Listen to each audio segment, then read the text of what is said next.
Good evening, ladies and gentlemen. My name is Keith Fleming. This is the Daily Fix podcast on the Fantasy and Frames Podcast Network. I'm joined, as always, by my man, the myth. He's got the Giants hats on. He's fired up for this Sunday. Joe the Brain Mats. What's going on, Joe? Just waiting to see if the Giants are going to pull through or go down in flames this week. Although I need to check in on the score tonight because San Francisco beating Seattle would be very helpful to both teams in the NFC East. I'm almost at the point 14-3. All right, looking good. Right? I think they might all get good. 4 teams. It'd be pretty cool. I mean, I would rather it be my division, so my team's going, but it's still pretty cool for a division to do it. I am in D.C. right now. I told Joe before we got on air that we did some really cool tours and stuff today, but it rained all day. It was a deal where every time we go outside, we get drenched. But luckily, Joe, I'm a mutter, so I handled it well. I really did. But we each week give you an expensive, median, and bargain tier play to help you fill out your DraftKings lineups. Last week, man, again, it's not tooting our own horn, but of our 31 total plays, optimal lineup 220. Some just great plays. I believe we had 6 receivers score 14 points or more. All 4 of our bargain receivers caught a touchdown. It was ridiculous. We had Richie James. You had Osborne. Zay Jones went banana for you. DJ Shark went banana for me. Unfortunately, the defenses have killed us. This is 2 weeks in a row. We've scored 200-plus points with 8 and 4 points last week. We scored 220 points with only 4 points for our defenses. So maybe at the end of the show, don't pick the defense that we give you. But the rest of them, particularly the receivers and QBs this year, and some of the tight ends too, we've been doing really well. So week 15, and let's just get right into it. We'll start with the QB, somebody that we both have, and for a lot of good reasons. It's Justin Herbert, 7,200 versus Tennessee. We have picked on this defense, Joe, all year with receivers, and I'm kind of mad at myself that I didn't figure out if the receivers are doing really good, I should be picking a lot of QBs. I went back and looked. I think I've only picked 3 QBs versus Tennessee all year. On DraftKings, 7 QBs have finished top 5 versus Tennessee when they play them. 4 finished top 3. There are QBs on that list you'd expect, like Hurts, Allen, Mahomes. But there's also names you probably wouldn't, like Carr, Wentz, and Lawrence, who last week scored 30-plus points and was the number 1 QB on DK. Herbert throws it 45 to 50 times a game, it seems like, each week. The receiving core is finally healthy. Allen and Williams seem to be playing well after last week. Palmer's emerged as a really good weapon. Eckler's the only running back I know that is actually a positive and increases a quarterback's potential. Like both, I think their floor and their ceiling. You can't say that about any other running back. He's thrown for 330-plus in his last 2 games with all of his targets healthy. I'm excited about that. I get people will say the Chargers can't stop the run, and that is a very, very fair thing to say. Maybe you're thinking that Derrick Henry's going to go wild. He might. But just a reminder, they played games versus Nick Chubb, Kenneth Walker, and Josh Jacob, who all had monster games against this bad run defense, 140 yards or more on the ground. Herbert threw it at least 47 times in all 3 of those games. So I'm pretty confident. No matter what, the Chargers know this Titans defense, particularly against the pass, is terrible. We're going to fling it. I'm all in on Herbert this week. I don't think 7,200 is the right price for him.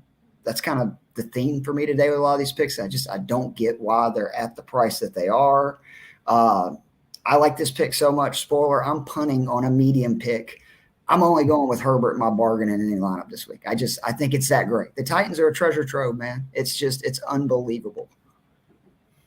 I mean, yeah, the 31st on DK against QBs, and that's really who they are. If you go passing yards allowed to QBs, 31st. Only the Vikings are worse.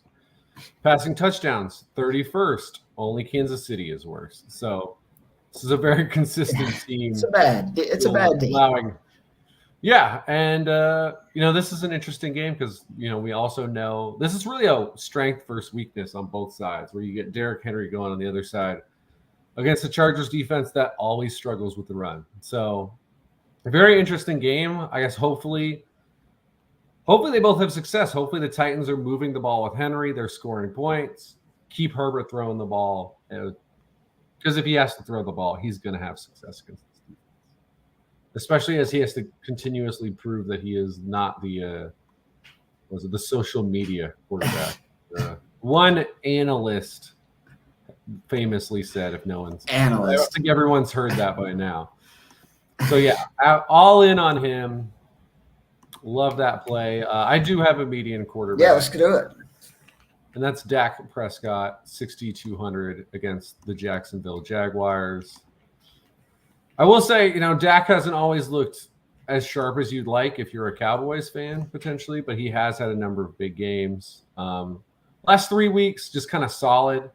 But we saw against Green Bay, against Minnesota, he had 20-point games. Since coming back from injury, 5 of the last 6 games, well, I guess he came back against Detroit and looked rusty. But 5 of the 6 games since, we've seen multiple passing touchdowns, which is what we want. He actually hasn't had a 300-yard game this year. So at some point, that will happen. And if the Jags offense can score some points in this game, I think this game is a great chance for it to happen. Jags 30th against the pass in DVOA. Again, I've said multiple times over the last month or so that this Jags defense moving in the wrong direction. For their last 5 games, multiple passing scores. That includes the Titans, who are, not the scary. They didn't have a wide receiver last week, so that's not a good sign. Right, and also, what is it? 6 straight games giving up at least 250 yards. Twice they've given up 300. One of those was to Jared Goff, who, to be fair, is playing well right now. But if you're asking me, would you rather have Jared Goff or would you rather have Dak Prescott? There's still no question in my mind where I'm going there. And even as also a Giants fan. Yeah. And Patrick Mahomes had 39 rushing yards. The Ravens run for 89, whether it's Huntley or Lamar. You don't take that into account too much. But, yeah, when Mahomes, who I think is a similar guy to Prescott when it comes to scrambling, he gives you nearly 40 yards on the ground. It's a little added bonus we could get here. So I think Dak Prescott, very high floor. I think you're looking at like 18 points for the floor. But if he can get us that 300-yard game that's been kind of elusive this season, maybe a rushing touchdown. He's due for one. Absolutely in play as well because, yeah, like you said, he's had 1 rushing touchdown on the year. This is a guy who's capable of doing that. So I think very reasonable shot. He's given us like 25 points in a plus matchup. Yeah, if I would have done a median pick, it would have been Dak. His price is too low. I think Lamb's price is too low, who I'll talk about later. I think Schultz's price is too low, who I'll talk about later. And I think Pollard's too high this week because I do like the matchup, but 7,100 for a guy that we know how many touches he's going to get tops. I don't think it's quite like a defense last week with the Texans where I was pretty confident 13, 14 touches. He can put off a monster game. He did. It's possible he could do it this week, but I think it's a little bit tougher to do. And I'm with you. I think the pass is really the weaker part of Jacksonville's defense. My bargain tier, Desmond Ridder, 5,200 at New Orleans. I'll go ahead and admit this is partly because I'm high on Ridder. I was coming into the draft, and I'll get into that more in just a second. But it's also a big part due to me being a homer. It's like 60-40, probably one way or the other. Problem is I honestly have no idea at this point if it's just wishful thinking or, he actually is going to be as good as I think he will. But I'm a huge Falcons fan. You should feel sorry for me. We need something to happen. I feel better about our picks. And I like the way the team is rebuilding this roster. I think Smith is a great coach. If you look at what he's done with the talent that we've had the last 2 years, particularly on the offensive side of the ball, I mean, it's been really rough.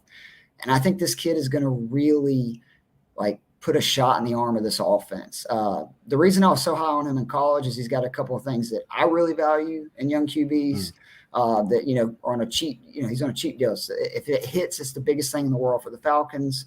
But he just coming out, you look at it, he won consistently, which is obviously a big deal. He got better each year, which to me that shows the guy's working, learning, etc. Then the third thing is he brought success to a program that really had not reached that kind of success before. I think those are huge things. And that's not even getting to the intangibles, which he has some really desirable skill sets. But I just don't think scouts account enough for the on-field results. I look at Dak Prescott, who was a similar guy, did a very similar thing at Mississippi State. Both of them can run. Both of them are good passers. And it's just, we need to remember that the Falcons can run the ball. They've done it all season, despite defenses not even being worried about Mariota beating them over the top. I think he's going to have some real opportunities in play action, like big time.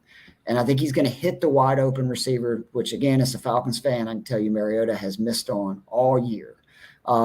He can run is the other thing. He had 60 yards in one of the preseason games. That was in a half. That kind of shows his rushing ability. That's why I think he has a pretty good floor this week. And again, I know it was only preseason, and that's a fair thing to say, but he was 34-56, 430 yards, 2 touchdowns, and a pick, and he basically played one full game. I know it's broken up different, but I mean, he can throw it. I think this is going to be a low-owned option that actually has upside because of his rushing ability. And the Saints secondary is not this great secondary. I'll get into that when I talk about the receiver that I'm picking from this Falcons, Drake London, but I think Ridder is a real value play. I know it's a risk. Obviously, it's his first start, but these young quarterbacks are starting to do better immediately. And Arthur Smith, again, look what he did with Tannehill. He made Matt Ryan look like he could still play a little bit, and then he went to Indy and we realized he was done. And for 8 weeks, we were talking about, look at Marcus Mariota. That's the talent that is Arthur Smith. I think Ridder is way more talented of a QB. I think he has a good week this week. Yeah, I like that a lot. Ridder was my top QB in this draft, which, again, low bar. But, yeah, I think this is a guy who, to your point, too, about guys starting off quick. This is a guy who's a 3 or 4 year starter in college. And he was 4-year starter, senior. Yeah. So he's seen as much as you could see.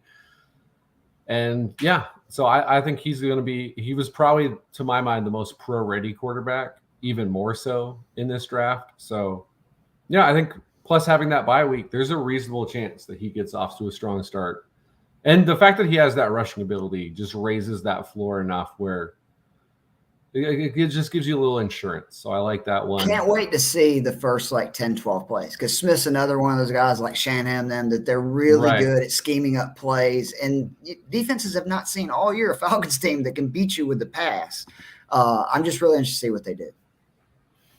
All right, so I'm going with our old buddy, Mike, the White Lotus, 5,400.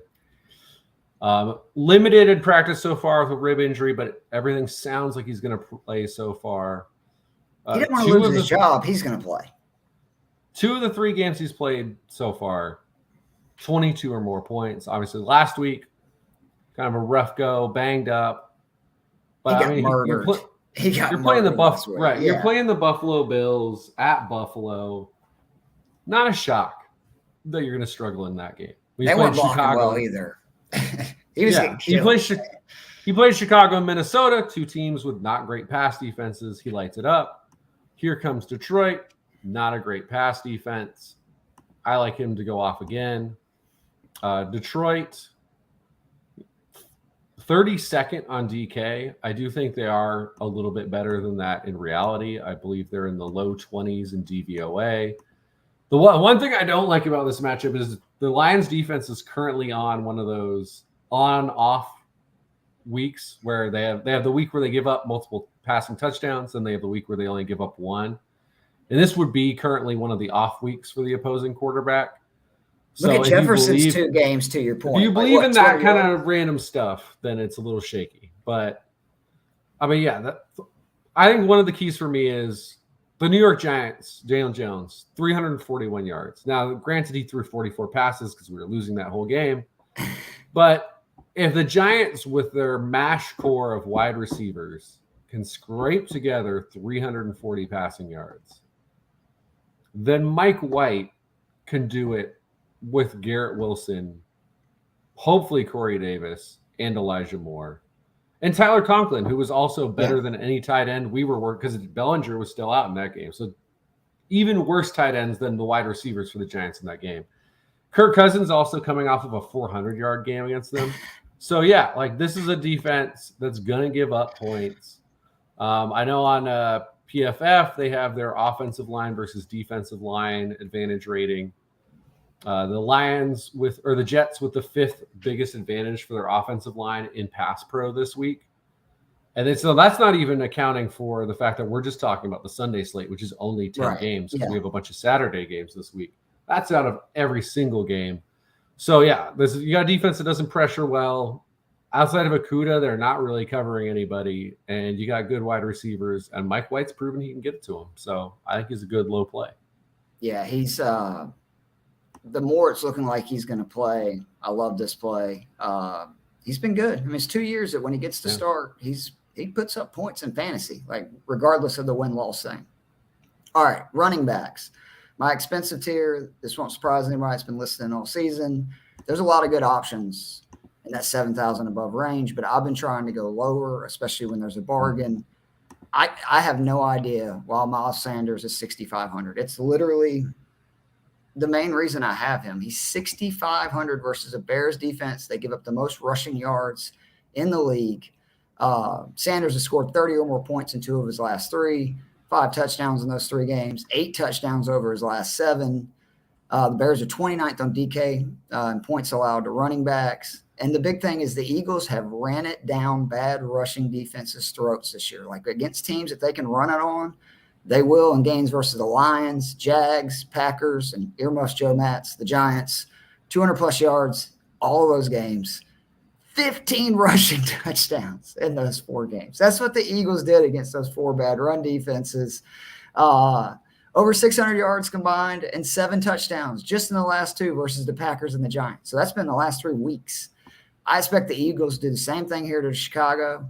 Why come out and, try throwing when you can just run it down a team's throat? And the Eagles have really kind of taken that on. It's why I think they're more dangerous to win the Super Bowl this year, is because they can actually just run it too and have the ability to beat you down the field.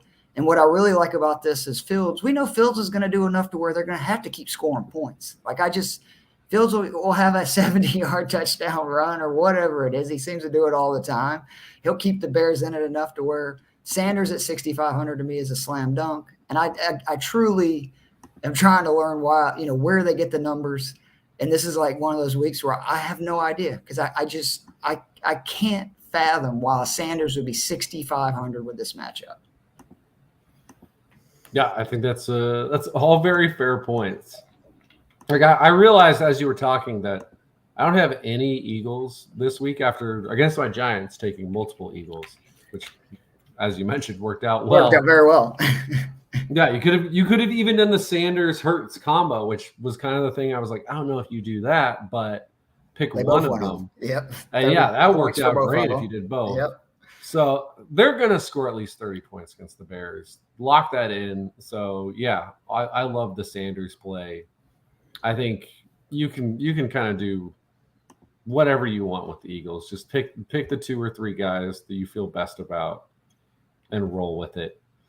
For my high end guy, no shocks here. It's Derrick Henry coming in at a pricey 8,000, but against these Los Angeles Chargers, I think you feel pretty good about it.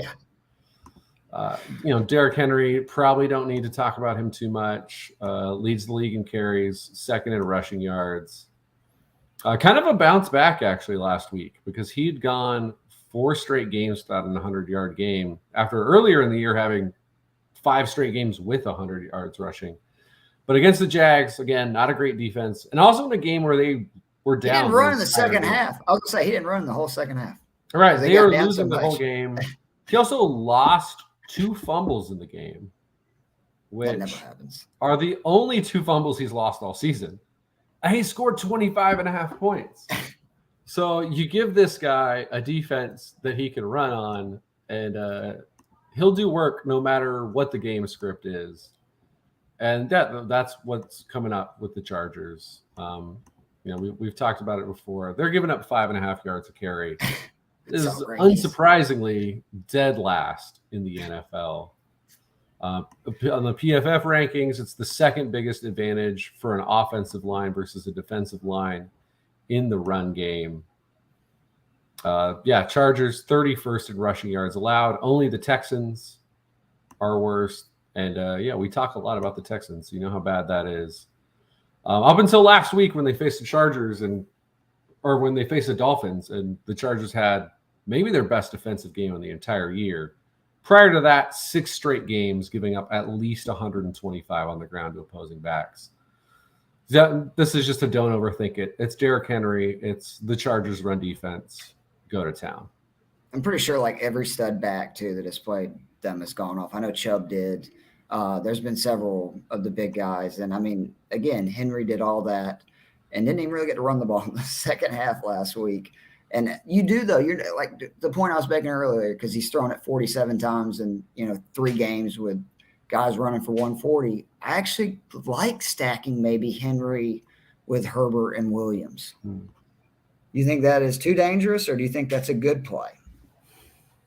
I mean, there's obviously some danger in, do the Titans just run a ton of clock off, or do they fall behind so fast that he doesn't run the ball in the second half? But honestly, yeah, I'd be fine with rolling with it, because like I said, this is a strength versus weakness on both offenses versus defenses. So I would be surprised if it doesn't play out that way. Well, you did say the Houston defense, right? And how we like to pick on my median tier, and correct me if not, your median tier guy. That is correct. Isaac Pacheco, 5,900 at Houston. If you listen to this pod, the Texans, man, good God almighty. It's just literally a treasure trove week after week. I mean, look what Tony Pollard did last week. It was last week. I know a lot of people will be on McKinnon in this spot, and I get that. He's 700 cheaper. He's coming off the monster game. But what is his usage going to be? That's always the question. With Pacheco, we have so much of a better idea. He's seen 80 carries the last 5 weeks, at least 13 in each game. He scored in 2 of his last 3, and has started seeing an uptick in the passing game. His targets and receptions have gone up each of the last 3 weeks, which I get that seems small because they are. It's 1, 2, and 3 receptions, but it raises his floor. He had 3 targets and receptions on the season before the last 3 games, seeing 6 of both the last 3 weeks. So I think he's getting involved in the, obviously the passing game. And I just like this price. It's the same thing really I said against Pollard last week. If I know a back's getting 13 to 15 carries versus this Texans D, they're worth it. And this is an offense that we know is going to score points. So he's going to have plenty of red zone opportunities, or at least they're going to get in the red zone a lot. Let's put it that way. They're going to have plenty of opportunities. Hopefully that's going to lead to plenty of opportunities for him. A back under 6,000 getting 13 to 15 carries versus Houston, I'll take it all day. Yeah. There's really not much to add. It's, again, the team that's giving up the most rushing yards. Probably the worst team in the NFL, despite almost beating Dallas the other week, against the best offense in the NFL. So the opportunity is there. He's getting the consistent carries. It's another don't overthink it. This is a good play at a very reasonable price. Too low of a price. He should be in the 6,000s. So yeah, I'm all in on this one. This is probably going to be the guy who's in the most of lineups for me at running back. All right, quick sidebar as a Giants fan. Last week with the Cowboys down to the Texans, I really think it was one of the rare times that every other fan of a different NFL franchise was loving every minute of it and hoping the Texans were going to pull that off, right? Yes. And then it really was. It was so disappointing. Lovey and was like, hey, we appreciate what you're doing, but what the fuck are you doing? Like, let's lose. They could have won that game. The last 2 minutes they gave up. They gave it to the Cowboys. Like, they literally gave it to. They picked it off. They get it to the 1 yard line. Well, they even ruled someone scored. I forget who it was. They ruled he scored. They reviewed it like, oh, he did not score. And then they go for it on 4th down, which is what they should do, because being up 6, they would have lost by 1. Like we all know. We saw what happened. And so they go for it. They don't get it.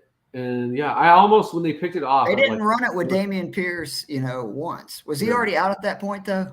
Because he was into the end of the game. This was like with 3 minutes left. That's what I thought. Pierce got through the game, and then they said he had the injury and he's doubtful. But I'm not sure. But I almost posted a troll on like Twitter and Facebook of the Cowboys right after the pick, and I was like, you know what? Let's wait. Let's see them finish. And what did Coach Herm Edwards say? Don't push sin, Joe, for that reason. Yeah. So thankfully, I did not jinx them. They're just that bad. And yeah, now they're facing Kansas City. So Pacheco light it up. All right, my bargain tier, Pierre Strong, 4,000 at the Vegas Raiders. I want to preference this by I love this play if Harrison and Stevenson are out. I like it if just one of them misses the game. Strong put up 17 points on 7 touches last week. More importantly, the 90 yards. We all know Belichick's tough to figure out when it comes to the backs and who's going to get involved, but sure. I think they're going to want to see what they have in Strong, like particularly if both Stevenson and, Harris are out. I mean, it's a must-win game versus a bad defense. It's not like Mac Jones has been playing great. The Patriots' offensive line's been terrible. That's the one thing the Raiders can do is really get after the quarterback. And what I really like about Strong, particularly, again, if Stevenson's out, he's a good pass-catching back. He was in college. The Raiders have given up 5 or more receptions to running back in 3 of their last 4. I mean, at 4,000, if Stevenson and Harris are out, I could see him having 15, 20 points easy. Again, if just Harris is out, I think he's going to get, the other touches. And he's talented enough where I could see him putting up 10, 15 points. And at 4,000, we'll take that all day. Yeah, I mean, you're taking a running back at 4,000 to like the amount that you need to justify that with the savings you're getting. Because, I mean, most of the time I'm not taking guys under 5,000 running back. So that's a huge savings. So, and yeah, he's a guy who I think in the draft prep, all of us thought, this guy has some real potential. So we just didn't like him getting drafted by New England because we knew, well, this is going to be a shit show and how many carries he gets and how much they use him and whose the job it is.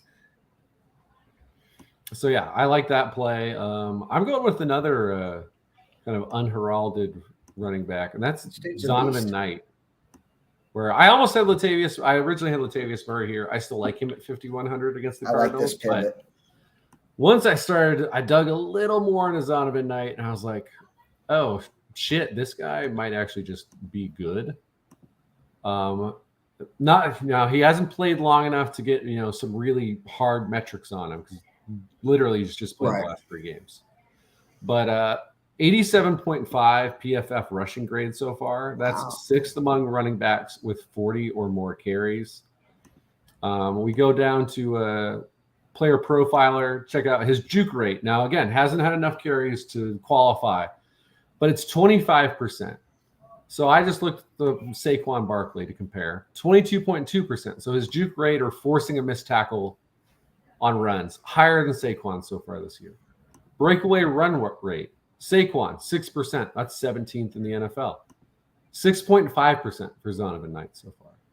So he is producing at a very high rate. He's played at least 47% of the snaps over the last 3 weeks. This is a very clear 50-50 split with Michael Carter. He's had at least 14 carries in all 3 games. And despite Carter kind of being, the guy you think about getting receptions, Knight's got 10 receptions over the last. He's good in the pass catch, like as a pass catching back. It's impressive to watch him. Yeah. And to your point, you just talked about you're playing a guy $4,000. That's where he was 3 weeks ago. 13 points, 4,600 the next week, 17 points. Last week, 5,100, 16 points. He probably should have gone up more than this. Yeah, every single week this guy has played, he has produced. Detroit Lions have not given up 100 yards rushing to a guy in quite a while. But, again, I'm not necessarily banking on Knight getting 100. Although, again, decent breakaway run rate. So if he can do that, there's potential for that play. They've also, though, giving up 13 touchdowns on the ground to running backs. So very reasonable chance that he scores in this game. Also, I would keep in mind, this is Jared Goff on the road outside against a good defense. So as much as everyone's riding, the pride is back, blah, blah, blah, Detroit, I think there's a good chance this Lions offense struggles, and that just means you could lean in more to the run game. Although, obviously, I just took Mike White as well. I guess my main takeaway here is I think the Jets win this game. And so I'm just kind of saying, whether you think it's a kind of a shootout, then get Mike White and Garrett Wilson, lock them in. If you think that the Jets just beat the hell out of them, then Zonovan Knight's a great play. But he's also got, again, all these guys are cheap enough. Cold weather game, too. Yeah. Especially really cold Saturday. You can go cheap. You could do a Knight Wilson, Knight White. you can do these combos because combined, these guys are all like what? That's 1,700 if you combined all three guys. More. Yeah. And then just throw or even go more 3,400. So there's a lot of combinations in this game that are extremely cheap that allow you to then spend up, get a Derrick Henry, get a Justin Herbert, get those guys who can, really put you over the top. But I like Knight. I like the Jets just in general in this game. I agree. Just a reminder, dome teams sometimes really struggle at tackling when they get. And like you said, even more when it gets cold, that's when it starts to go downhill. All right, wide receivers. This makes no sense. It's another price deal. Ja'Marr Chase is 8,300 at Tampa. He scored 30 or more points 3 of his last 4 games. The one game he scored 16.7 points. He caught 7 passes for 97 yards. And remember, that was after missing a month of games. He's now seen 56 targets the last 5 weeks. One thing we were just talking about, Zach Taylor improving as a coach. He's figured out I need to be giving Ja'Marr Chase the ball at least 10 times a game or trying to get it to him. After topping 100 yards once the first 5 weeks, he's done it 3 of the last 4. He was, again, 3 yards away from making it 4 for 4. The Bucs, they give up receptions to receivers 5 of their last 7 games. An opposing team's receiver has 6 or more receptions, 7 or more in 4 of those 7 games. And again, he's 8,300. If you go with the 4 receivers within 600 in the price range with him, you can argue he has the best matchup. I think he does. Only St. Brown has multiple 30-plus games in their last 4. And again, Chase did it 3 out of 4 times. St. Brown's done it twice. And I don't want any part of the Jets secondary or Jared Goff, who, again, has been great this year on the road in a big game versus that Jets D. I don't trust him yet. I hope he proves me wrong. But Ja'Marr Chase versus Tampa, I told Joe when we started, I think Burrow is a sneaky MVP pick. You look at the rest of their schedule. They've got some really big primetime games. Brady, they're going to play the Ravens again. I think they play the Bills still. I think the Bengals are rolling, and Ja'Marr Chase and Joe Burrow are a big reason of that. 8,300, I think, is too low. He's my expensive tier wide receiver. Yeah, I like that one. I think I'm with you there. Like, if you're looking at those top 5 guys in price, I would have a hard time taking any of the other guys over Ja'Marr Chase, with the way he is playing right now and the way Joe Burrow is playing, to your point. Like, also, Tampa Bay's defense is still good, but I feel like I like that more than I like Devontae Adams against New England, maybe straight up, let alone saving $700. But my high price guy, I'm dropping below those top 5. I'm going CeeDee Lamb, 7,300 against the Jacksonville Jaguars. Again, it's obviously great to stick with the guys who are consistently just kicking ass like Ja'Marr Chase. But on the alternative, I like taking the guys off of the kind of the off game, which is CeeDee Lamb, only 5 receptions, which is reasonable, but for 33 yards against Houston. But again, Houston's kind of a weird team. Granted, normally you don't score points because you're beating them by 30, which Dallas was not doing last week. But prior to that, back-to-back 20-point games. Green Bay was only a month ago. He scored 41 against them.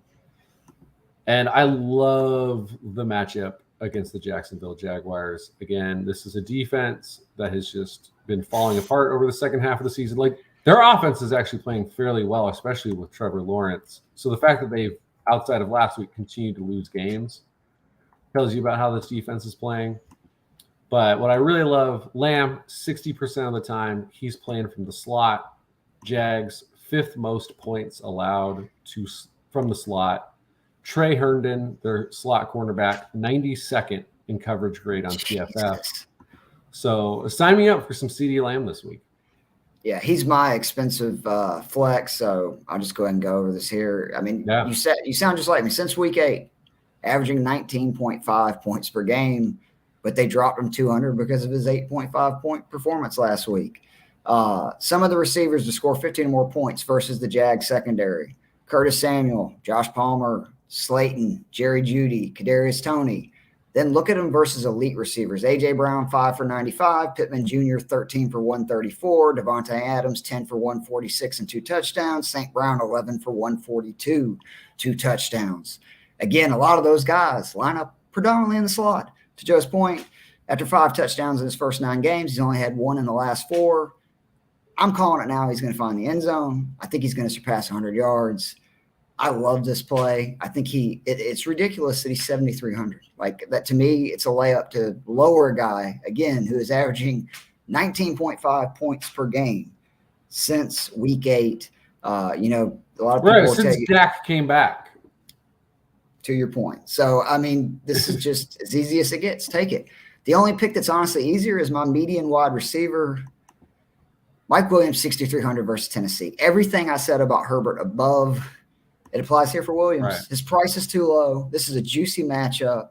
Titans give it more plays than anyone. I said last week when we discussed Zay Jones, they'd allow 11 receivers to have a reception in the last 4 games of 24 yards or more. What did they do last week? 5 different receivers from the Jags had a reception of 20 yards or more.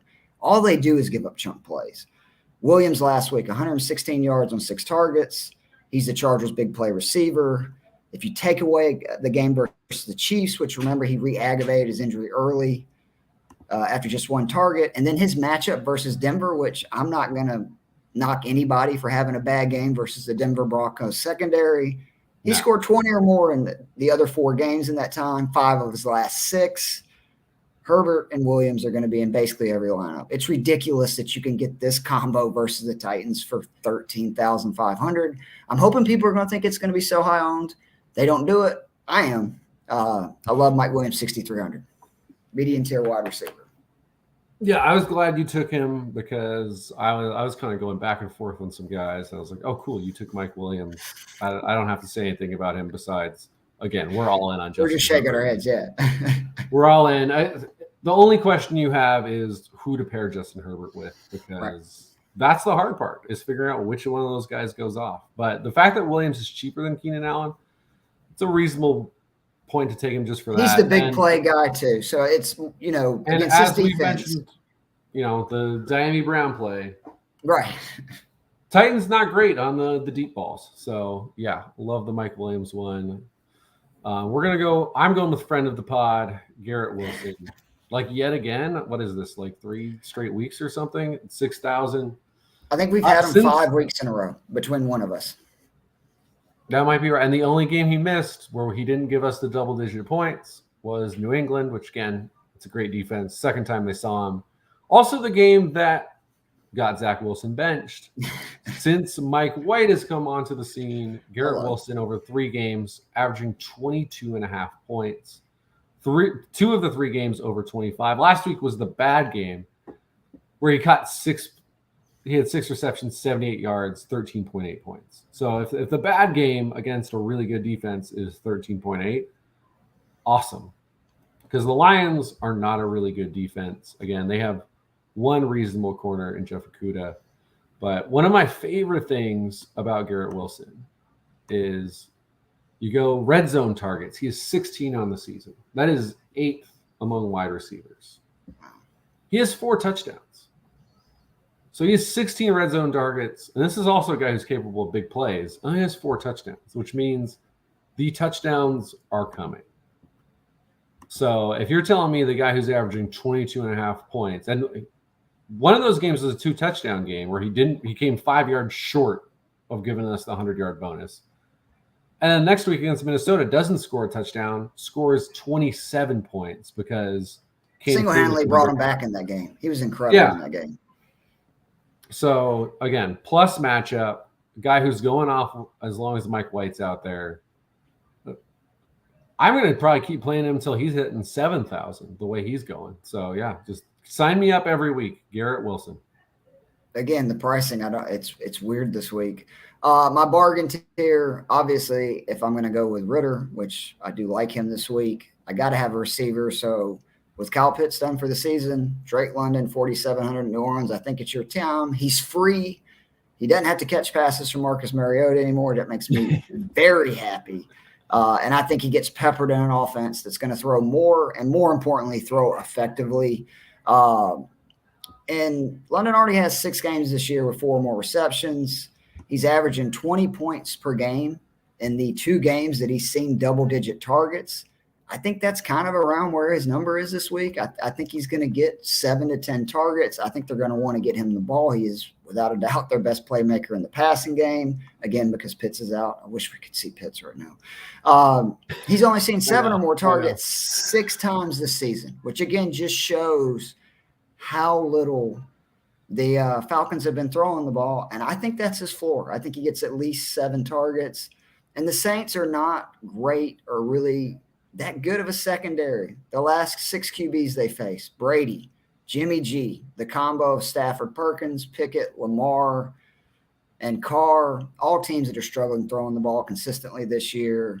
Again, Mariota had 1 of his 3 games where he eclipsed 200 yards in passing, week 1 versus the Saints D. And that's the only game that the Falcons weren't down big, and he got that number. I think London at this price has serious boom potential because, again, what I said about like the game script at the beginning, nobody has seen this offense look any different than what it has with Marcus Mariota, and it will be very different with Ridder. Now, it may not be great or good, but this week particularly, the Saints are going to be basically playing blind. They have no idea what the Falcons are going to do. Yeah, he's my low tier as well. He is 8th in the NFL in target rate among wide receivers, 30%, which obviously, there's kind of a lack of competition for targets, especially now. But even more than anything about London, who, again, we agree, we think he's good. We're excited to really find out how good he is, hopefully. But, yeah, what I want to throw out is some Mariota numbers, which is, fantasy points per dropback. He was actually 5th in the NFL, but they just didn't throw passes. Why weren't they throwing passes? Well, he was 2nd in the league in air yards per attempt. So they were throwing deep, which makes sense. You're running the ball a lot. You want to get those play action passes. That's always been a staple of the Arthur Smith offense. Deep ball accuracy rating, according to Player Profiler, 35th in the NFL, Marcus Mariota. How many teams are there in the NFL, Joe? There's 32 teams. I don't know how many quarterbacks have qualified for that number, but I can't imagine it's more than 40. And he's 35th. There's a chance he's dead last. I think he is dead that last. Bad. Deep ball catchable pass rate, so 31st, so slightly better, still terrible. So the fact that London has been working with that so far, in an offense where they don't throw it a lot, the guy who throws it to him has been deeply inaccurate, especially on those long balls. Yeah, I think we're very excited to see what will happen here. And then just DVOA against number 1 wide receivers, New Orleans 28th this year. So that's taking in what are the yards per target? What are the touchdowns per target? They're 28th. So this is not a defense that's excelled against number 1 wide receivers. And it's a guy hopefully getting a new lease on fantasy life. So, yeah, I'm excited for him.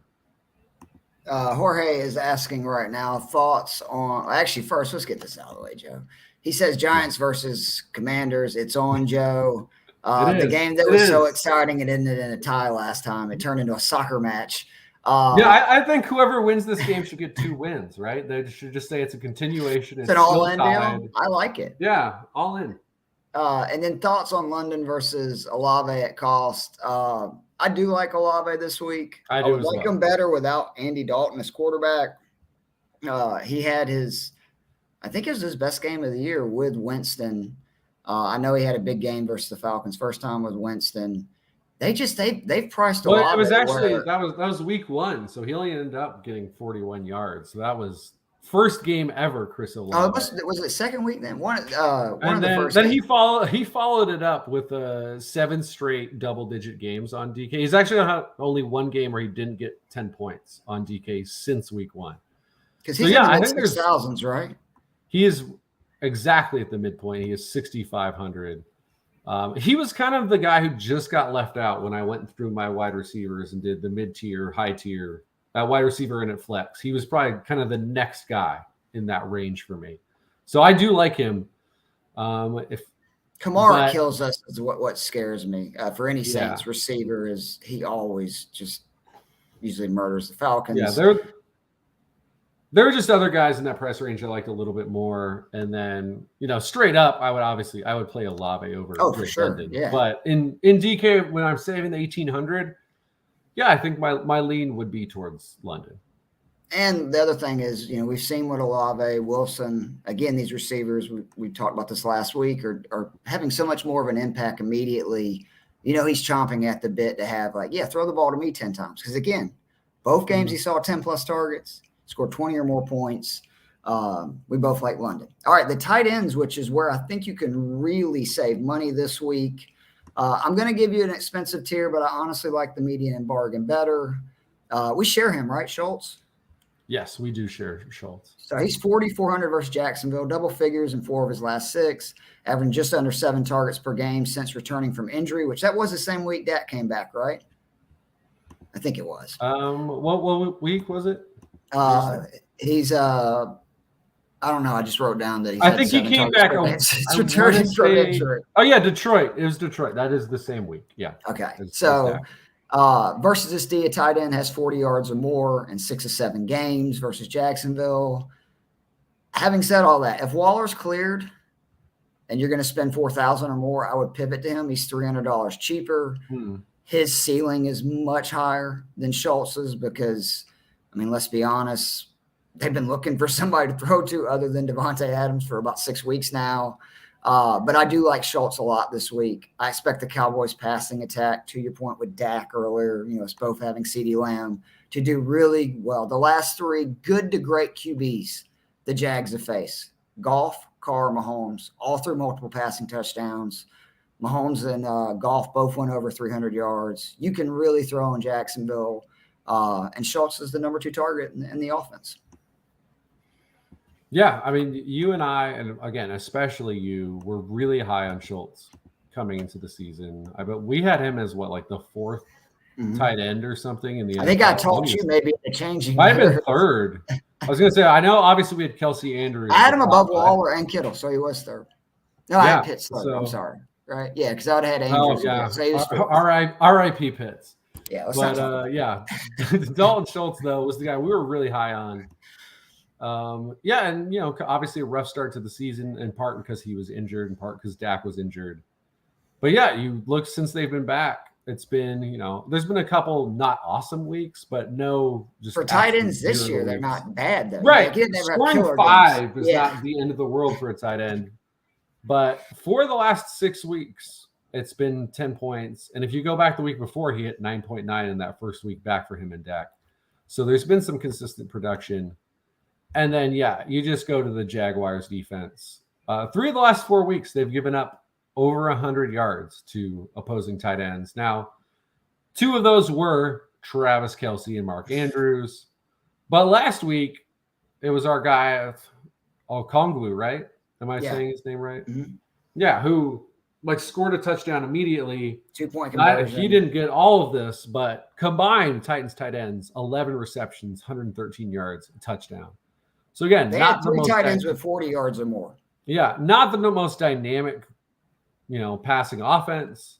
We do like Okongwu, obviously, but that's still kind of a raw guy getting his start in the league. This is just a defense that doesn't defend tight ends well, and Dak is looking for Schultz more than pretty much any quarterback outside of whoever's quarterbacking in Baltimore, and then Mahomes and Kelsey. So I think that he should be 5,000 to me. I really like this play. I agree. That to me, it feels like he's been underpriced basically since he's came back. For the reasons I said, I knew he was going to get targets. You spoke about Chig Okonkwo. I'm going back to the well. Median tier, 3,100 at the Chargers. I don't love it as much as I did last week. I'll say that. Obviously, part of that, he's $600 more. 2,500 is a lot more appealing than 3,100. But mostly because the word in Tennessee is that Burks will be cleared from concussion protocol by tomorrow. If he returns, I still think that, that lowers Chig's targets, obviously.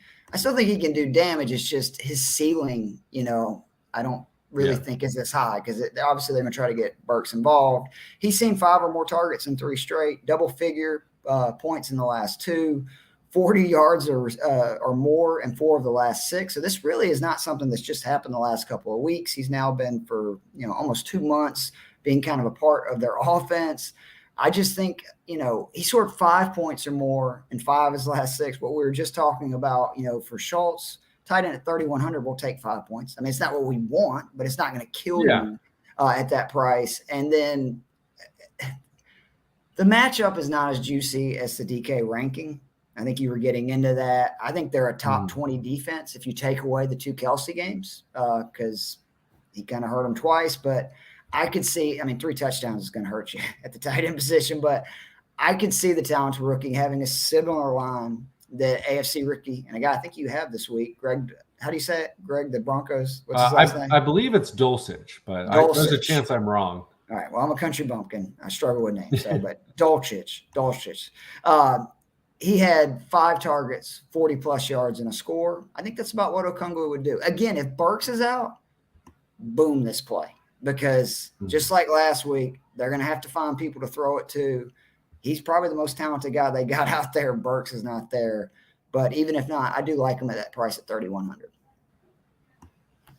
Yeah, I'm with you. Again, he's been producing, and he remains very cheap. So I like that. I'm going only $100 cheaper than our expensive guy. That's Gerald Everett, 4,300 against the Tennessee Titans. That Titans Jags game last week was kind of the ultimate tight end game. How mad were you about us not having Ingram, who we've had? Right, we cover we have like Kirk, we had Zay Jones, which, it's not like they did terrible or anything. But, yeah, Evan Ingram goes for 11 receptions for 162 yards and touchdown. I was so mad. 42.2 points, which is absurd. I think he went up to like the 4th or 5th highest scoring tight end on the season based pretty much on that game. That should say everything you need to know about the tight end position. Yeah, that does tell you a lot about the tight end position. It also tells you Titans not great at defending the tight end position. We've also seen the Colts tight ends, which again, not the team you think of as like, man, what a dominating group of tight ends. They went for 11 receptions, 180 yards, and 2 touchdowns. So pretty much the exact same line against the Titans back in week 4. Unsurprisingly, Travis Kelce went for 150 against them. So yeah, this is a defense not doing a great job against tight ends. Again, the only thing I'm really worried about here is they're not great against receivers, and there's only so many throws to go around. But again, Gerald Everett, been a relatively consistent guy as far as the tight end position goes, obviously. So that's, grain of salt. But last week, only 7.8 points. But again, reasonable for a tight end. More importantly, though, 8 targets, 6 targets the week before. This is a guy who's seen, and that's with all 3 of the guys. Yeah, that's big. Right. That's the most important part. Is it's with those guys getting healthy. It's not like, Keenan Allen, Mike Williams are out there. Gerald Everett never sees the ball. That's not the situation. And another guy who's due for touchdowns. Red zone targets. He has 14 on the year, 4th among tight ends. He's only scored 2 touchdowns. Were they in the red zone or no? That's a good question. I'll see if I can look that up real quick. But he hasn't scored a touchdown since week 4. So this is a guy who is beyond due for a touchdown this year. And I'm pulling it up right now to see if those touchdowns came in the red zone. All right, real quick, while you're doing that. Yes, they did both come in the red zone. Okay. Did you see the Evan Ingram in a standard league scored 39.2 points? He would have beat a lineup with Derek Carr, Saquon Barkley, Nick Chubb, Stephon Diggs, Jalen Waddle, Mark Andrews, and Travis Etienne, 39.2 to 36.5. And we didn't have him. And again, I think we've had him basically every week. I was so freaking angry, especially because I was all over Kirk. But anyway, I digress. The bargain tier tight end who, man, after this was the last play I picked for the day. And after looking into it, I love this, man. I didn't know Cade has been getting this kind of targets. 2,900 versus Cincinnati, 15 targets the last 2 weeks, 4 receptions or more through the last 4. And again, we're talking about a position that if you're telling me he's going to have 4 receptions, that's 4 guaranteed points without the yardage or a touchdown. At 2,900, I'll take it. 2 touchdowns in his last 3 games. And we love these, Joe. He's on an every other week streak where 1 week, double-digit points, the next single, all the way back to week 5. Well, guess what? Last week he scored single digits. That means he's got to score double this week. And Cincinnati is 24th on DraftKings versus tight ends. I think Cincy's going to roll in this game, which is really good for Cade Otton. And you're going to talk, I know, about at least one Bucs receiver because they proved last week they were down 40 points and Brady and those guys were still out there. I could not believe it. So I don't know what the Bucs are doing with that situation, but it proves even if Cincy rolls, that's a good script for these Bucs players. Yeah, I'm with you. He was in strong consideration for me as well for the lower tier guy, but I've got to stick with my dude, Greg Dulcich, Denver Broncos. Last week, didn't come through the way I was hoping against Kansas City because Jerry Jeudy scored everything, which you and I both. Well, and Russell Wilson got concussed early, didn't help. That didn't help either. But you and I talked right before we came on here that we both thought about putting Jerry Jeudy last week. We actually put him in some of our lineups, thank God, and that won us some money. But Dulcich remains a good play. I mean, he still saw again, even with Russell Wilson getting hurt and all that, 8 targets last week, 42 yards, 3 receptions. Again, you pay $3,400 for a guy, you get 7 points. Take it. Not too upset. But the more important part is this is a guy who didn't start till week 6, as I mentioned, like every week, because it just tells you how important these numbers are. But 4 games, he's hit double-digit points, so it's half the games he's played. But he is as dangerous of a deep threat as any tight end in the NFL. Part of that is they also play him out wide all the time. He's 8th in slot snaps among tight ends. Again, didn't play the first 5 weeks. 2nd in deep targets, 2nd in average distance on throws to him.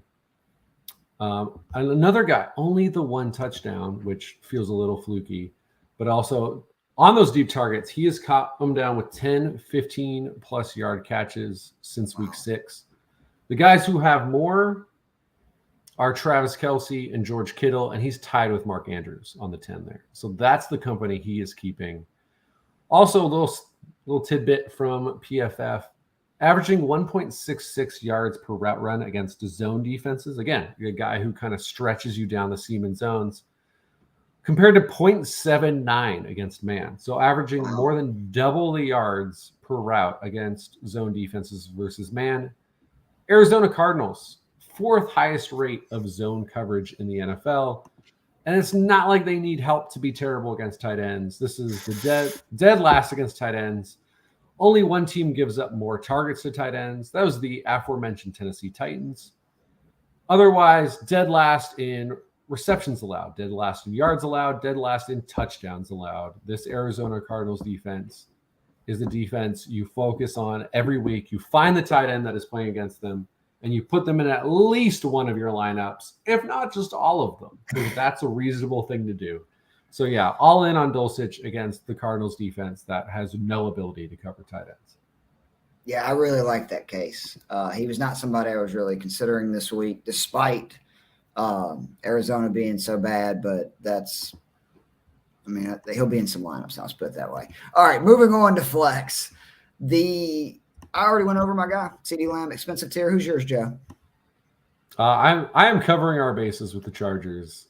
I've got Keenan Allen.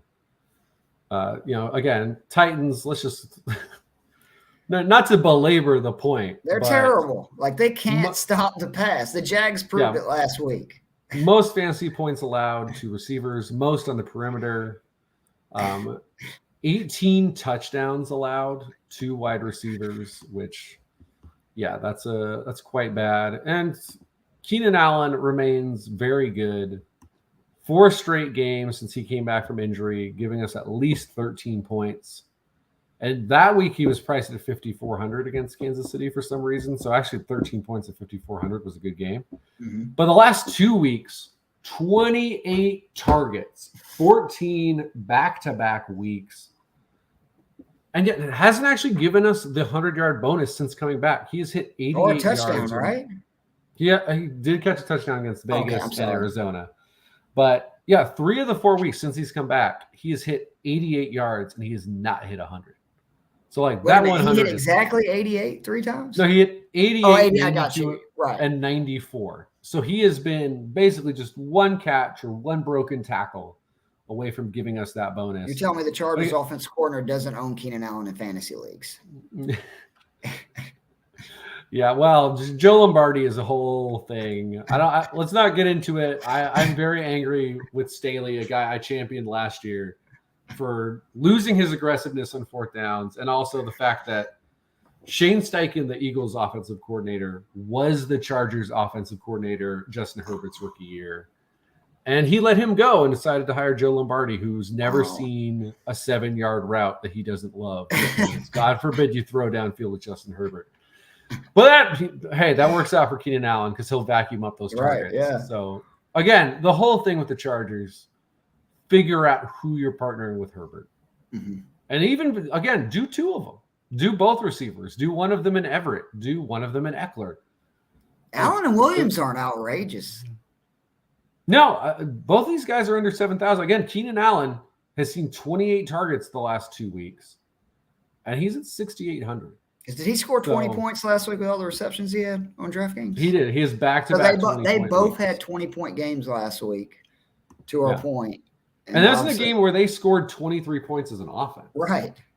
So, yeah, the ceiling is much higher than last week when they both scored 20. So, yeah, I'm all in on the Chargers. Just figure out who you're going with. That's the hard part. All right, I think my median tier flex is one of my favorite plays. I think people are going to be off of this week, and I love him. Schuster, 5,800. You know, he was injured, nasty concussion, week 10. Mm-hmm. He had right before that 3 games in a row where he averaged 23 points per game on DraftKings. In those 3 games, 25 targets, 22 receptions, and averaged over 100 yards per game. He went over 102 or 3. His price rose all the way to 6,000. Which is really around the average of probably where it should be. I think, honestly, maybe a few more points higher. But some people are going to say the Texans D is good versus receivers because they're DraftKings numbers. I think that's more about the run and just the fact 100%. They're so bad versus the run that teams are like, why would we throw? We can just run it down your throat. But let's say you want to say that. That's fine. Okay. They're not better than Denver. Last week versus Denver, Schuster saw 11 targets, caught 7 balls, scored 22.4 points. I'm not worried about KC just running the ball. They threw it 42 times last week versus Denver, arguably the best pass D in the league. And that was in a game that they were up 20 points early. So, like with the Chargers, Chiefs like to throw. I like the other guys in this range. Like, you could talk me into Wilson, obviously. You could talk me into Palmer. But, you know, Palmer's competing with Williams and Allen. Wilson's playing in a cold weather game. His QB's banged up. And you take away the 2 games after that concussion. He's had 20 or more points in 3 of his last 4 starts. Like, where I think he's fully healthy. You're getting him on a discount because of 2 bad games because his price went slightly down. And I can't believe he's only $100 from where he was 3 weeks ago. And he just had a 20-point game, which, again, you take away those 2 games after concussion, he had done it 2 of the previous 3 games. I just think he is now the second option in this Chiefs offense. Who's going to throw? They're going to score. And I just think I think his floor at 5,800 is 15 points versus Houston. And he's one of those guys that has a chance to score 20, 30 points. Yeah, I'm 100% with you on the fact that Houston's pass defense is not good. It's just the simple fact that it's so easy to run on them that saves their fantasy outlook against wide receivers. So, yeah, I love the thinking on that one. My mid tier, I've talked about a lot of guys where I'm like, hey, if you look at their usage and all that stuff, these are guys who should be scoring more touchdowns, and those touchdowns should come. That might not be more true, actually, even yardage, just everything, than Mike Evans. Because, I mean, this is a guy who 27 touchdowns the last 2 years with Tom Brady's. Oh, I'm bummed. Even the 2 years, even the 2 years prior, 8 touchdowns both years. This is a guy who's shown he is a dangerous guy in the red zone. He has 3 touchdowns on the year. He hasn't scored since week 4 against Kansas City. He has 1 20-point game since then.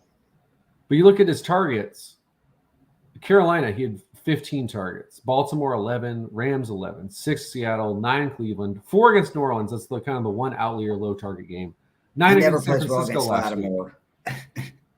Yeah, that's a very good point. But yeah, last week too, if people watch the game, I don't remember exactly how long it was, but he caught a pass that was going to be like a 60-yard touchdown. Yeah. It gets called back. Of course, that's just Mike Evans' luck. That's the right season. Now. Yeah, it's 2022. But and the other thing too is this is kind of like I'm going out on a limb a little here because this is also a Cincinnati defense that's 5th in DK against wide receivers. This has been a good defense. But I think Cincinnati is rolling like you talked about with Burrow and Chase. I think they can put up points on this defense. I mean, we just saw, I can't even remember his name right now, the Niners quarterback making his first start. And they score 35. So I'm going to bet the Bengals score some points. Tom Brady's going to have to drop back. He's going to have to throw. And he's going to have more time than he did last week against this. The Niners are as scary as it comes when it comes to that pass rush. So give him a little more time. Give a guy with Mike Evans' ability the chance. I just think he is more due for a big explosive game than any wide receiver in the NFL when you're looking at the fact Tom Brady's throwing him the ball. And he hasn't had a touchdown since week 4. So if he doesn't do it this week, I'll probably be calling him again next week as my mid-tier wide receiver flex because it's going to happen. Remember last year I hit this like week 9 with Mike Evans where he had not had that explosion game. It was Thanksgiving week and I had no other reason to pick him other than I was just like, he's so overdue for that 30-point game. And he did. I like where your thinking's at. It's hard to believe he's going to go the entire year and his price just keeps dropping, which makes, to your point, I think worth taking the risk because it's going to happen at some point if he keeps seeing these targets. We had the same bargain here, right? Oh, no, you changed yours. I'm sorry. So I'm going to go Elijah Moore, 3,600 versus Detroit. He's kind of quietly became a part of this Jets passing game again after returning 4 weeks from, I would call pouting. What would you call it, Joe? Like he was like pouting. He was mad. He wasn't. I don't know what he was. He also like tweeted some stuff about what was it, Kyrie and stuff. And I was like, Elisha, just please be quiet. All right. I've always liked you. Please be quiet. Don't ruin this for me. He's got 4 more targets through his last 4. A season high 10 targets last week. Played a season high in snaps. Has seen 4 red zone targets last 2 weeks, which that's huge. I think the Lions will try to have a CUDA on Wilson as much as possible and possibly bracket him, which that's what they've done against Diggs and some other, good receivers that they played this year. Jefferson. It worked the first time. Obviously, you saw last week. It did not the second. And I think that's good for Moore because White is banged up. Maybe he can't throw the ball down the field quite like he normally could. That might mean Moore could see an uptick in his targets. Again, 16 targets the last 2 weeks. That's a ton. Playing a D that gives up points to receivers. I could see him scoring 15 points. But again, 8.5 points or more in 4 of his 5 games this season where he's played 80% of the snaps. Again, season high 87% last week. I think that's his floor. I mean, if he plays 80% of the snaps, again, 4 out of 5, 8.5 points or more, and he's got boom potential. He proved that, I think it was now 3 weeks ago, where he only had 2 receptions, but 2 receptions for like 50 yards and a touchdown. I like Elijah Moore a lot. And again, this is going to be a cold weather game. Weird stuff can happen in it.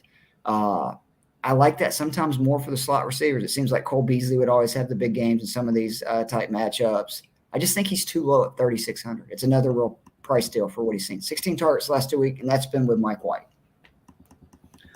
Yeah, I'm with you. I really like that one.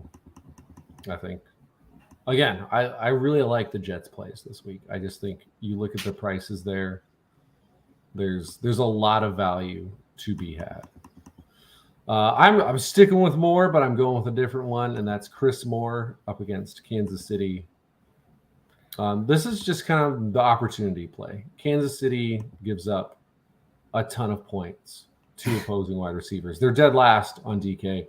So obviously you're up all the time. Right. They're not a great defense, but they're not truly the worst defense. It's the fact that, when you're down by 14 points or whatever, you have to pass. So I think there's not much question. The Texans will be in that situation this week. Nico Collins, it sounds like he will miss this week. He has not practiced thus far. He's officially questionable, but doesn't look likely. It does sound like Brandon Cooks will be back, but I almost wonder if that's better, just because, give the Kansas City defense somebody else to chase, because there's just not a lot going on. And Chris Moore, I mean, hey, we saw it last week. Against Dallas, 10 receptions on 11 targets, 124 yards. That's a good defense. He scored 25 points against them. He's scored at least 7 in 5 of the last 6 weeks. So, the fact that he is going to be, if not the top target, the number 2 target in an offense that I assume is going to have to throw the ball about 40 times. I feel that's a pretty good spot to be in for a guy who's 4,200. One other guy I want to mention real quick is Jacoby Myers at 4,700, because he did not practice today. It seems like he will probably not play, but if he does suit up against the Raiders, slot guy against the Raiders, and the slot guy who I think is the leading wide receiver on the team when he's out there. So if Jacoby Myers does suit up against the Raiders, love him. Just currently does not look like he will. I like that. The defense, which again, we try to stay cheap because it's really playing Russian roulette, but for the purposes of this podcast, I'll give you expensive tier. It's the Vegas Raiders 3,500 versus Pittsburgh. Raiders 3 or more sacks in 4 straight. That's pretty impressive. I mean, that's guaranteed points. 6 or more points on DK each of those weeks. The Steelers are really bad in the pass protection. Kenny Pickett still will turn it over. I think if I had to go expensive, because I don't like spending what you got to spend for the defenses above, that's where I go. But me and Joe talked about it before the show. Denver 2,700 at Arizona. I think that DK is trying to bluff people into being that's not without a doubt the best play at the best price. I mean, it's you have arguably definitely a top 5 defense in the league versus Colt McCoy. No disrespect to Colt McCoy, but I mean, look what the Pats did to that Cardinals team, basically from the second quarter on in the game Monday night. And then bargain again. I know it's going to look like I'm a homer, but Atlanta 2,500. They had a season high 4 sacks in the first matchups. These are hated division rivals. A lot of weird stuff happens in these games. There's usually a lot of turnovers. If you're going to go any lower than Denver, and again, I wouldn't. I'd take Denver on just about every lineup for 2,700. You can't get a better value. But if you want to save a little bit of money, say to get one other player a little bit higher than who you have at a position, I think Atlanta in 2,500 is worth a shot. Yeah. I think those are all very reasonable picks. I'm not excited by the Atlanta play, but to your point, if you're trying to just save maximum money, I really don't like any of the ones beneath Atlanta, and I can see that potentially happening because, again, it's Andy Dalton. He might throw 3 picks, and if he throws 3 picks, then Jameis Winston might come in and throw another 3 picks. So it's always a reasonable gamble. My high priced is Kansas City. It's, again, do I think you should spend $4,000? Probably not. But if you're going to, it's good to do it against Davis Mills and Felipe Franks.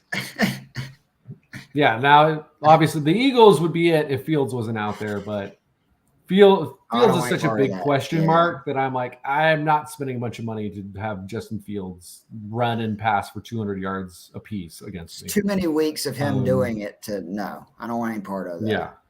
Yeah. Mid-tier, I would say just, hey, who do you think wins Panthers-Steelers? That's the team because Panthers are 3,300, Steelers are 31. I will say the Panthers have been the team that's been playing better as of late. Their last 4 games, they've scored at least 7 points on DK, twice hitting double digits. And I mean, last week was against a Seattle team that's been pretty good on offense. And also 14 sacks over the last 4 games, at least 3 in every game. There's less reason to pick the Steelers, although I'll just say my own gut says the Steelers win this game just because I'm like, you're telling me the smart defensive coaching staff is getting ready for Sam Darnold? That kind of, I don't like that if I'm the Steelers fan, but I like it if I want to play Carolina. But yeah, to me, the no-brainer, this is the defense that's probably going to be in every single one of my lineups. It's the Denver Broncos against the Arizona Cardinals. This would be my play if Kyler Murray were healthy. Right. So with Colt McCoy out there, yeah, I think this Broncos defense is good. You know, they had that weird game against Carolina where they were bad, but in general, this is a good defense. But didn't they run it down their throat, which I don't see Arizona do it? Yeah. They can try with James Conner, and I don't think he's a terrible option. I think this Arizona team's falling apart at the seams, which I guess Denver is too, but with Denver, that's they showed a lot last week in their defense, though. I mean, they fought back at home, and they fought back. Yeah. Yeah, I mean, they had 3 interceptions against Patrick Mahomes. Colt McCoy probably won't take enough risks to throw 3 interceptions, but yeah, I don't see the Cardinals scoring 34 either. So yeah, to me, this is a good defense against a team that's falling apart and has their backup quarterback. Yeah, 2,700. Sign me up every time. Joe, Jared just asked us a question. Jared, if you are listening, is this standard DFS? What is it for? Because we want to make sure that we're answering it correctly. Yeah. He's asking, should I start Murray or DJ Shark? Ooh.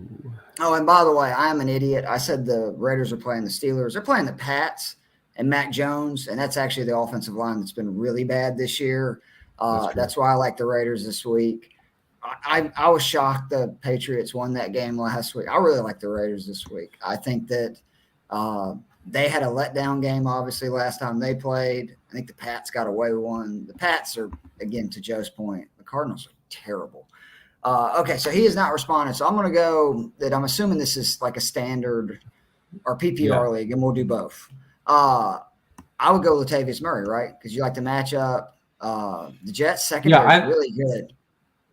Yeah, again, as I mentioned earlier when I was talking about Zonovan Knight, why I liked him kind of is I don't think that the Lions offense is going to do great against the Jets outdoors. I just think that's a rough matchup all around. I think it's kind of a comeback to earth game for them. And yeah, this is one of the best opportunities for Latavius Murray because, I think he's done decent production-wise. Standard. But yeah. Oh, even more so if it's standard because he's way more likely to score a touchdown. And again, I don't think the Cardinals are going to score a lot of points. So I think you're going to see a heavier dose of the run game than normal for Denver. So yeah, he was almost my low tier running back. So I would take him over Shark.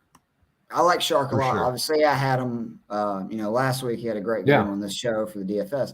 But again, the Jets secondary. I mean, they slowed down the Bills twice. You know what I mean? Like, if you can slow down the Bills, they can slow down the Lions. I'm kind of out on anyone against. I mean, obviously, if you have an elite receiver, you still play them, right? Yeah, you got regular fantasy league, right. But you downgrade everyone in the passing game if you're playing the Jets, especially at New York. I would say because it's outdoors, it's cold, like you said earlier.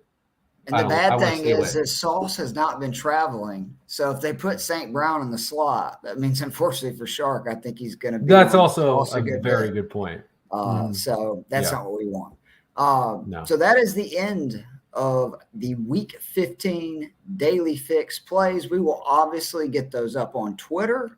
Well, I haven't told you, Joe. I will tell you now, live while we're on the air. Jorge came up with a great idea where we are going to start asking our followers which of our plays do they like better? Throw toss-up questions there. Ooh. My expensive tier, your expensive tier. I'm very competitive, so I hope I win all of them. I'll probably lose them all and, won't be able to sleep for weeks. But I am excited about that. We'll do that this week. That is obviously at the Daily Fix podcast, spelled out. Be sure to follow at Fantasy and Frames. Again, all spelled out on Twitter. Go to the website. We have the Chasing Upside articles, waiver wire, all kinds of great content, no matter what fantasy league you are in. We have the Sunday morning show. I think Jorge mentioned that they're going to do a Saturday morning show as well with the 3 Saturday games. So all right, yeah. Both mornings, YouTube, Facebook, Twitter, etc. Just ask your questions. That's basically what we're there for. We do talk about the games one at a time if we can get to them, but our goal is honestly just to have questions from people, because we know that's what people want. We give you. Yeah, we want to help people out, right? Yeah. So, but I can't believe I'm saying this, Joe. Let's hope we go for a 7th out of 8 weeks that our optimal lineup has scored 200 points. Again, we usually give around 27 to 31 plays, depending on how many me and Joe share. I'm not sure what that number is this week, but I know we shared a lot of picks, so it's probably around. We did share a number this week. But I hope everyone kills it.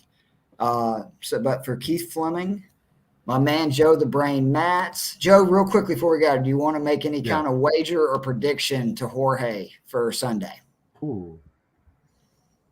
Well, I mean, I'm picking the Giants to win, so obviously I'm going to do that. We'll have to figure out a wager. I think we got to do that.